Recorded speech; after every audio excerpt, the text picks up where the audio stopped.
अस्सलाम वालेकुम। कंस्ट्रक्शन से रिलेटेड एक क्यूरी है जो हमेशा पूछी जाती है। हमने पहले भी इससे रिलेटेड एक वीडियो अपलोड की थी।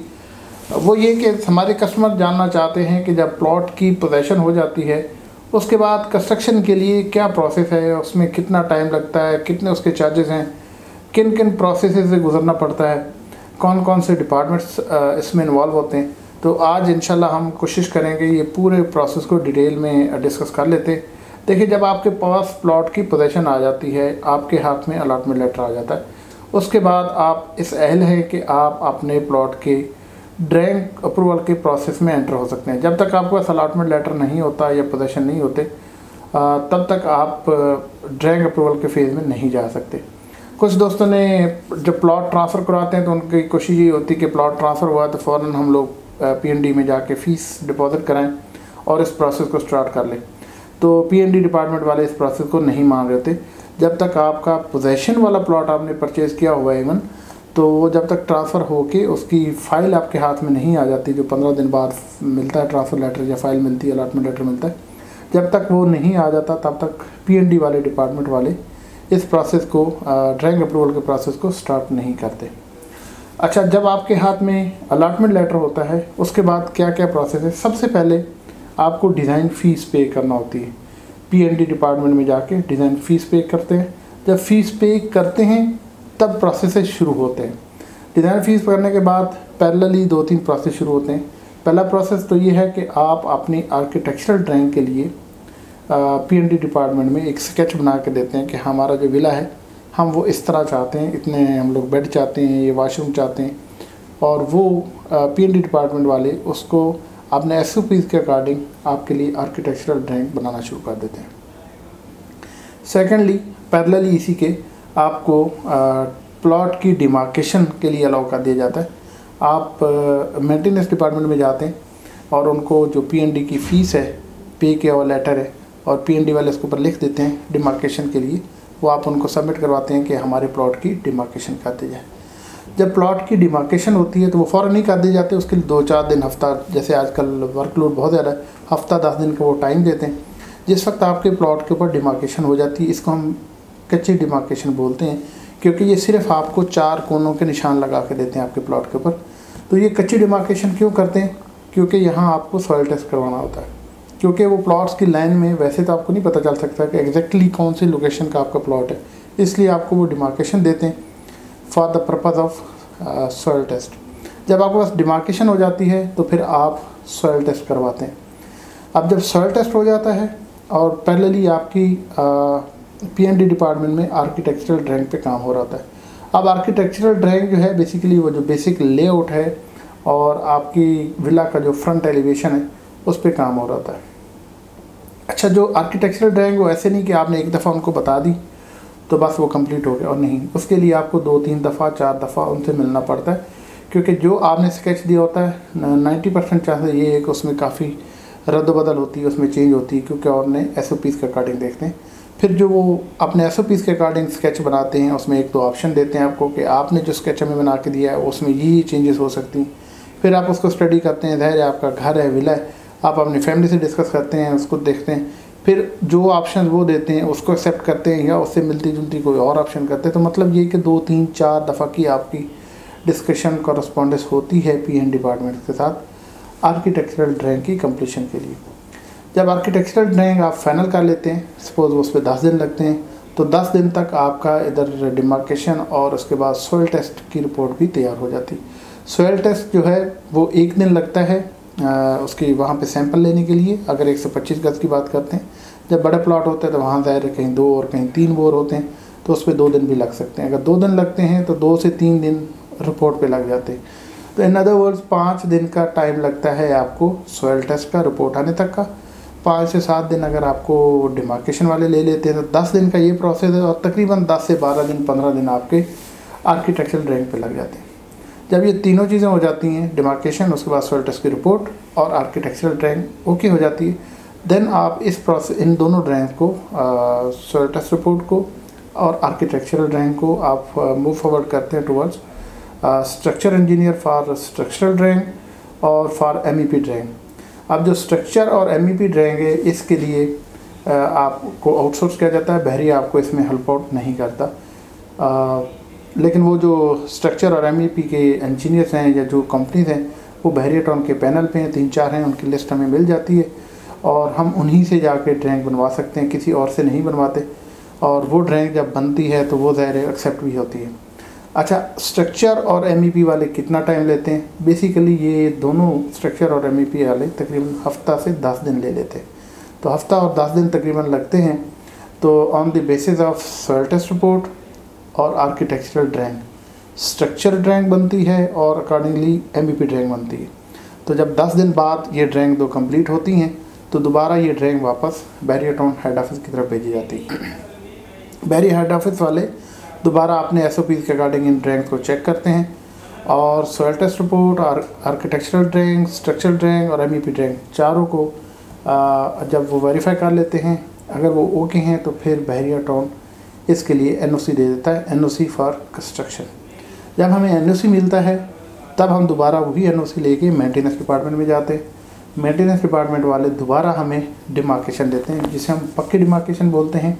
और ये जो पक्की डिमार्केशन है ये बेसिकली ना सिर्फ चारों कोने लगाते हैं बल्कि हमें लाइन भी लगा के दे देते हैं, क्योंकि हमने उस जगह पे अब डिगिंग करनी है, हमें कंफर्म एग्जैक्ट वो लाइन, एग्जैक्ट वो मेजरमेंट लेआउट चाहिए होता है प्लाट का। तो वो जब फाइनल डिमार्केशन हो तो उसी तरह वो हफ्ता से 10 दिन, 15 दिन, इवन 20 दिन तक का भी समटाइम हमें टाइम मिलता है, क्योंकि जितना वर्कलोड होता है, जितना उनका प्लानिंग हुई तो उसी के अकॉर्डिंग हमें टाइम मिलता है। तो जब हमें फाइनल डिमार्केशन मिलती है देन हम इस काबिल होते हैं कि हम वहाँ पे अपने डिगिंग कर सकें।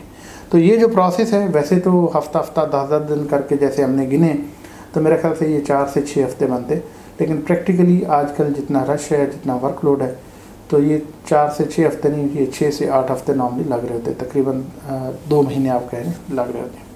अच्छा, इसमें जो मैंने सारा प्रोसेस बताया starting from the P&D department जिसमें हम फ़ी पे करते हैं टिल फाइनल डिमार्केशन, ये वेरी भी कर होता है। 125 गज में भी सेम यही प्रोसेस है, 250 गज में भी सेम यही प्रोसेस है।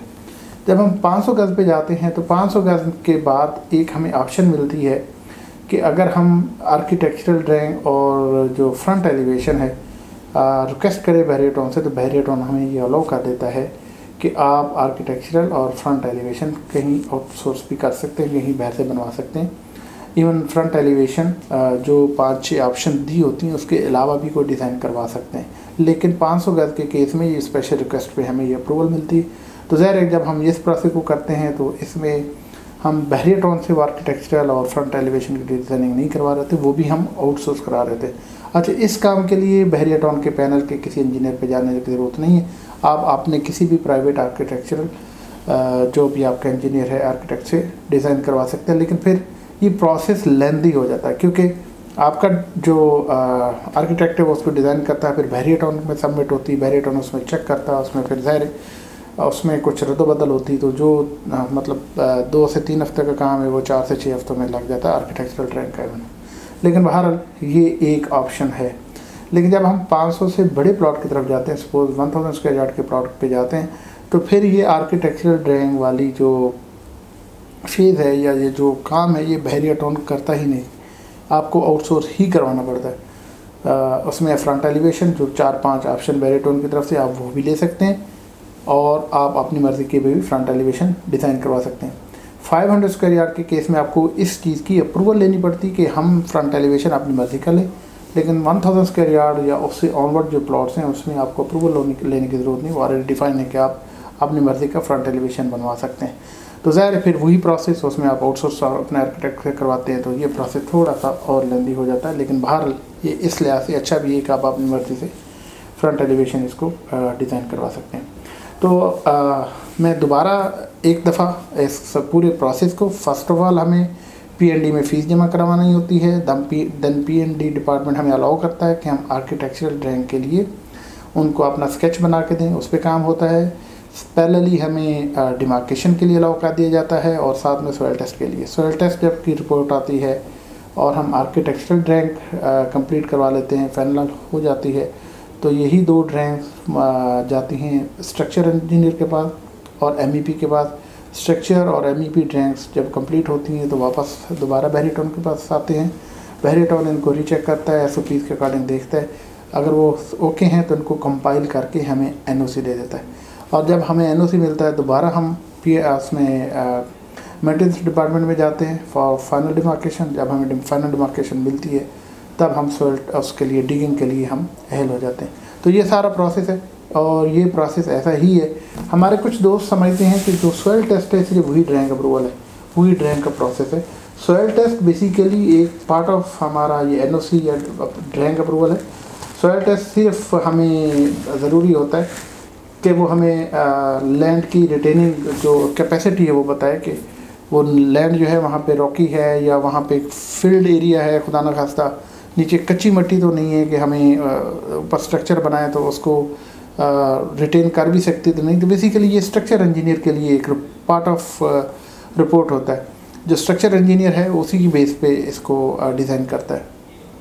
फिर एक क्यूरी चलती है, हमारे काफ़ी दोस्त पूछते हैं कि ये जो डिगिंग है इसकी डेप्थ कितनी होती है, 2 फुट होती, 3 फुट होती, 5 फुट होती, कहीं डेप्थ ज़्यादा होती, कहीं कम होती। तो ये जो डेप्थ है बेसिकली ये भी on the base of soils report जो है वही डिफ़ाइन होती है। अगर मिट्टी जो है जो कच्ची है या कुछ उसमें रिटेनिंग थोड़ी कैपेसिटी कम है तो उसको ज़ाहिर है थोड़ा ज़्यादा डेप्थ में जाना पड़ता है। अगर रॉकी है, अच्छी रिटेनिंग उसमें कैपेसिटी है तो फिर ये डिगिंग कम होती है। तो ये बेसिकली हमारे उसमें नहीं होता। ये जो सॉइल टेस्ट की रिपोर्ट है उसकी बेस पे ये इसकी डेप्थ डिफ़ाइन होती है और स्ट्रक्चर इंजीनियर इसको डिफ़ाइन कर होता है।